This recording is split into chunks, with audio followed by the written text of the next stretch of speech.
Paul Newman once spoke candidly about the 8 women he believed defined true beauty. Those famous blue eyes didn't just notice appearances. For years, Newman embodied Hollywood's ideal of masculine charm, yet his views on beauty revealed a deeper perspective. According to a close friend of more than 4 decades, Newman understood women in ways most men never do. He looked beyond faces and figures, focusing instead on character, intellect, and the qualities that lingered long after first impressions faded.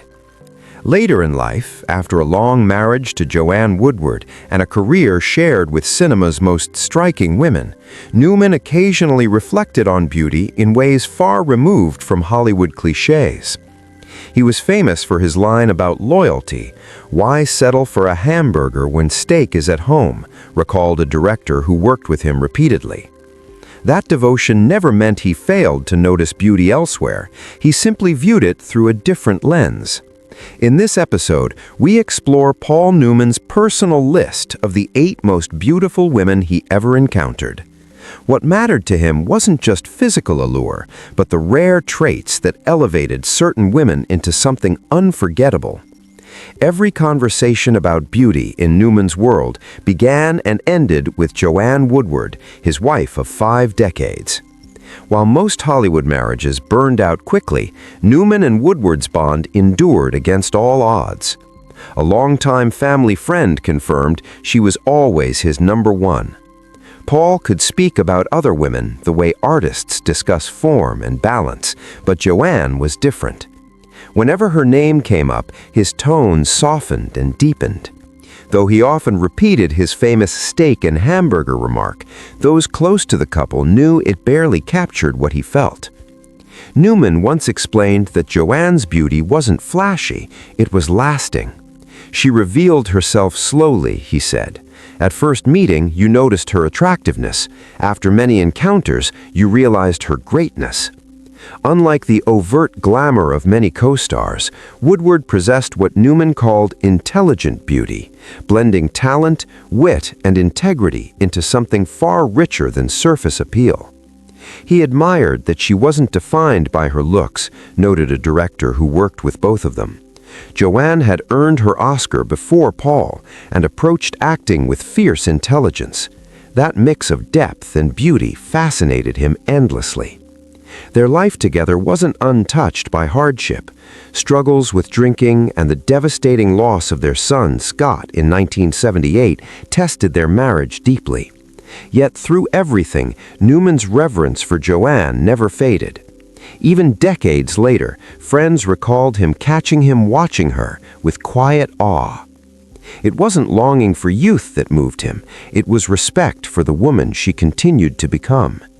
In a town obsessed with youth, Newman believed beauty could mature rather than disappear. To him, Joanne embodied a beauty shaped by time, shared experience, and growth.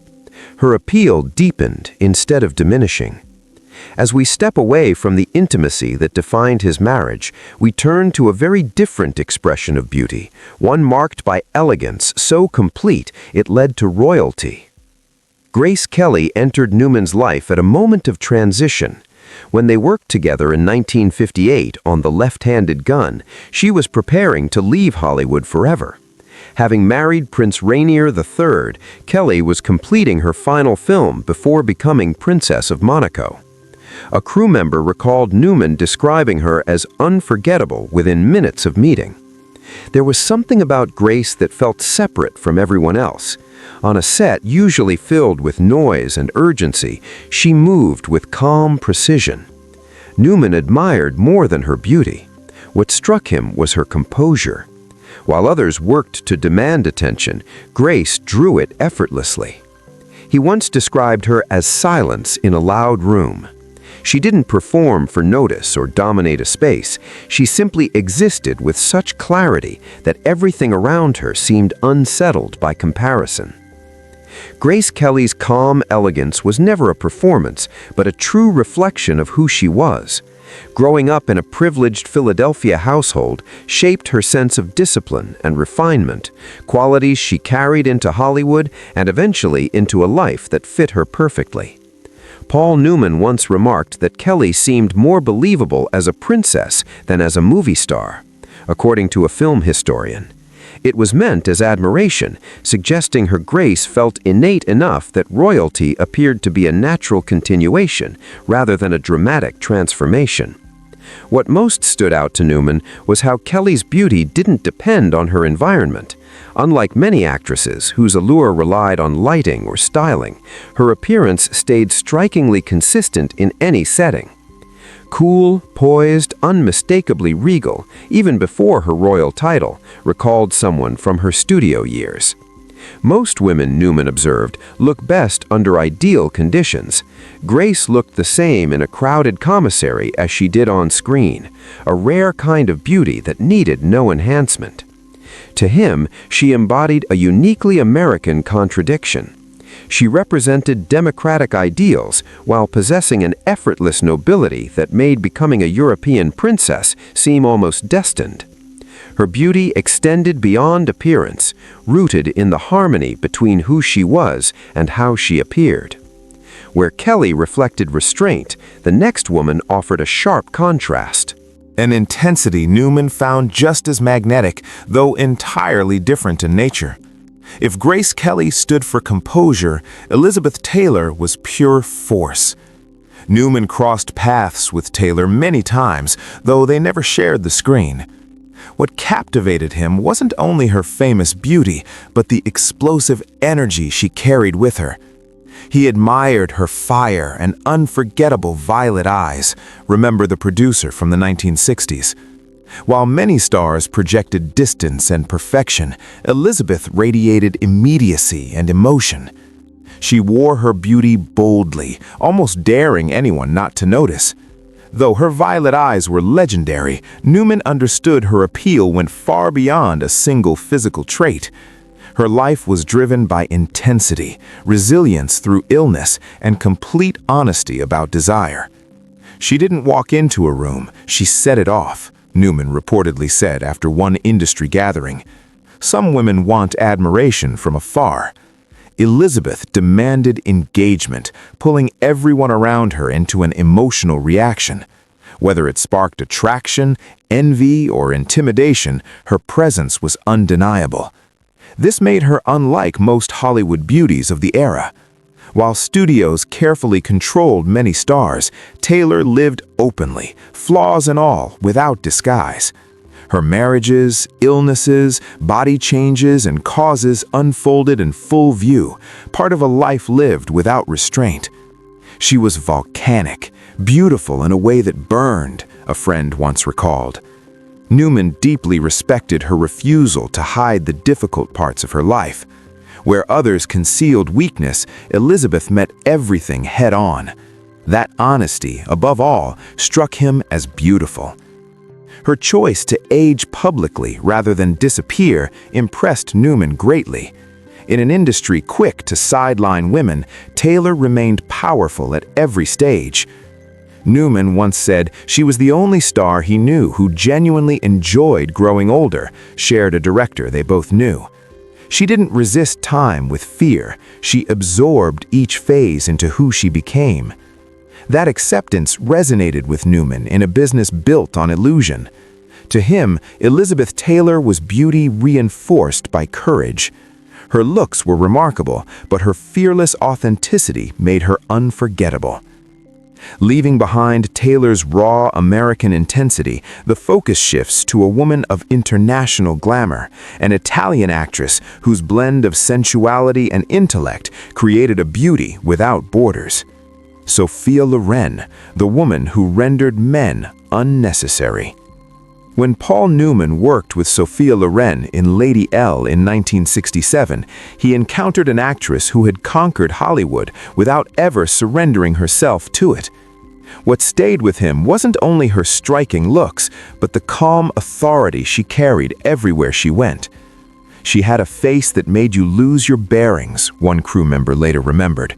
Yet her beauty went deeper than appearance. It was rooted in a rare confidence, an ease with herself that made her looks feel secondary rather than defining. Unlike many foreign actresses eager to blend in, Loren never softened her identity. Her accent, curves, and unapologetic passion stood in direct contrast to Hollywood's narrow ideals, creating a presence that was both powerful and unforgettable. She embodied a beauty that didn't ask permission. Intelligent, boldly feminine, and unwilling to shrink herself, Loren moved through Hollywood with a confidence Newman noticed many American actresses struggled to maintain. After one premiere, Newman reportedly remarked that no man in the room mattered once she entered. What made her exceptional wasn't her appearance alone, but the fact that she never sought validation for it. She simply knew she was enough. Her performances reflected that certainty. Rather than preserving a flawless image, Loren laughed freely, wept openly, and embraced emotional complexity without hesitation. Those who knew Newman said he admired that she was an actress before anything else. While others feared looking imperfect on screen, Sophia accepted roles that demanded vulnerability, disorder, or age when the story required it. That artistic fearlessness made her beauty feel genuine, untouched by insecurity. To Newman, she represented a European ideal, one that valued depth, maturity, and natural form over artificial youth. Her beauty didn't fade with time, it expanded. And from Loren's grounded sensuality, attention turns to a radically different force, one that transformed cinema through pure natural rebellion. How do you pronounce your name? Brigitte Bardot. Brigitte Bardot. And when were you born? 28th of September. Brigitte Bardot, the rule breaker. Though Newman never worked with Bardot, he was deeply aware of how completely she disrupted ideas of beauty in the late 1950s and early 60s. She offered something cinema hadn't seen before: untamed, effortless, and unconcerned with polish. According to friends, Newman often described her as raw and undone, as if convention simply didn't apply. Her impact wasn't only physical, but rooted in her refusal to perform elegance the way stars before her had. Where earlier actresses were carefully manufactured, Bardot arrived looking spontaneous and unguarded. After watching And God Created Woman, Newman reportedly noted that she wasn't refined, she was mesmerizing. Unlike stars who seemed to seek admiration, Bardot appeared indifferent to it. She moved as if fully absorbed in her own experience, not presenting herself for approval. That detachment made her revolutionary. Her beauty expressed freedom, female desire shown as natural and self-directed rather than staged for an audience. Film historians later noted that before Bardot, even great beauties appeared conscious of the camera. Bardot behaved as though it didn't exist. Her influence extended far beyond film, reshaping fashion, hair, and makeup throughout the 1960s. Tousled hair, minimal makeup, and carefree sensuality replaced rigid post-war standards. To Newman, Bardot represented beauty as defiance, someone who altered culture not through calculation, but through sheer authenticity. In a world built on illusion, her effortlessness suggested a new way forward. From Bardot's liberated sensuality, the lens shifts again, this time toward a beauty defined by grace and light. Audrey Hepburn, the woman who seemed to float. Among all the women Newman admired, Hepburn stood furthest from Hollywood norms. At a time obsessed with curves and overt sensuality, her slender frame and balletic elegance offered a quieter, striking alternative. Those who worked with both actors described her as gentle, luminous, and unforgettable in her own understated way. Unlike the showy glamour Hollywood often celebrated, Audrey Hepburn's beauty quietly pulled you closer instead of pushing itself forward. Paul noticed immediately that her presence felt like an invitation, not a proclamation. At first, Hollywood viewed her unconventional look as a potential drawback. Studio heads worried her slight frame and distinctive features didn't match the Marilyn Monroe mold dominating the 1950s.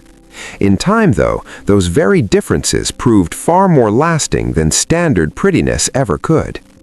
Directors often spoke of her eyes as if they carried memories from another world, one recalled while discussing her with Newman. Her gaze suggested a depth well beyond her years, shaped partly by wartime hardship and partly by something innate.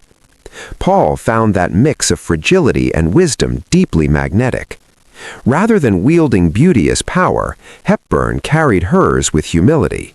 In interviews, she deflected attention from her looks, emphasizing humanitarian work and showing little interest in sex symbol status.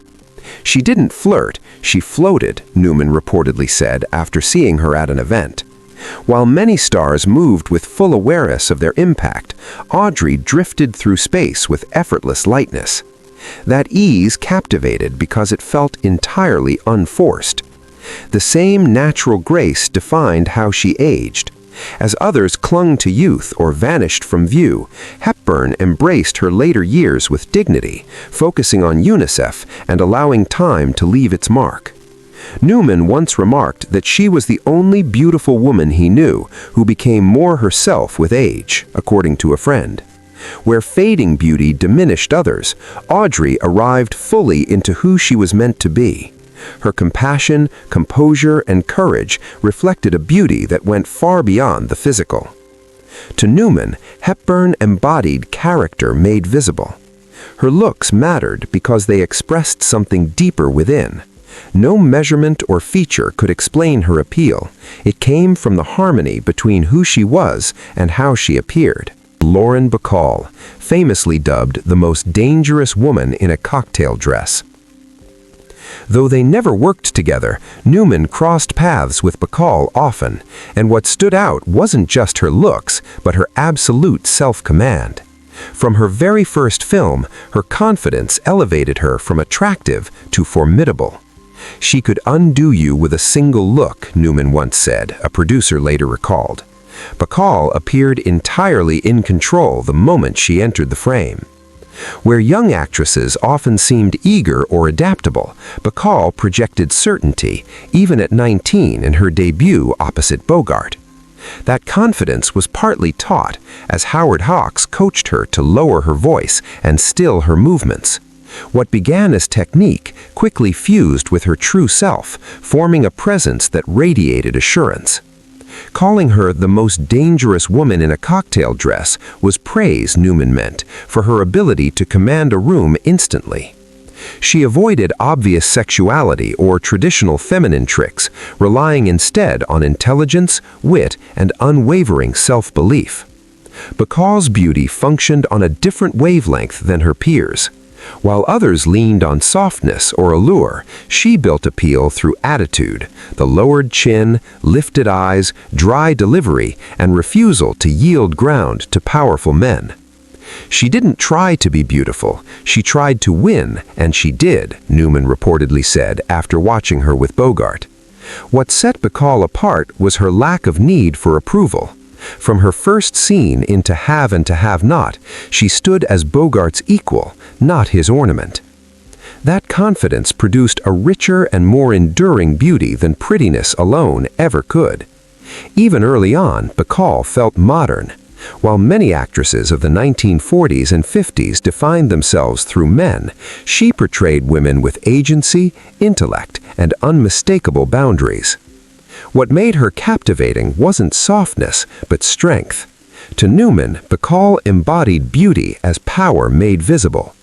Her presence reflected an uncompromising spirit that gave her looks meaning beyond appearance. She didn't conform to standards, she expanded them. MacGraw appeared as heartbreak waiting to happen. Newman met her during Hollywood's early 70s transition, when beauty moved away from polished glamour toward something more natural and real. MacGraw fit that moment perfectly. Her openness and simplicity reshaped screen allure. One director recalled Newman admiring her raw vulnerability as ideals began to change. She arrived just as audiences grew weary of artifice and craved sincerity. Unlike earlier studio creations, her beauty felt uncovered, not manufactured. That immediacy made her relatable in ways past stars rarely were. Love Story in 1970 sealed her image as the face of emotionally direct beauty. Where earlier icons maintained distance, MacGraw invited audiences in. Observers said her eyes made men question everything. What struck Newman wasn't just her looks, but how plainly emotion crossed her face. She lacked the armor many beautiful actresses relied on. Every feeling showed, creating rare intimacy with viewers. That openness made her especially powerful in romantic roles, connecting more deeply than technically flawless but emotionally guarded peers. Her beauty lived in presence, not perfection. She looked like heartbreak before it happened, Newman reportedly said, after Love Story. While most stars hid vulnerability, Ally embraced it. She turned fragility into force, becoming more compelling through feeling. To Newman, MacGraw symbolized a broader shift in American film, away from studio perfection toward emotional accessibility shaped by the 1970s. Her appeal came not from flawless features, but from humanity shining through.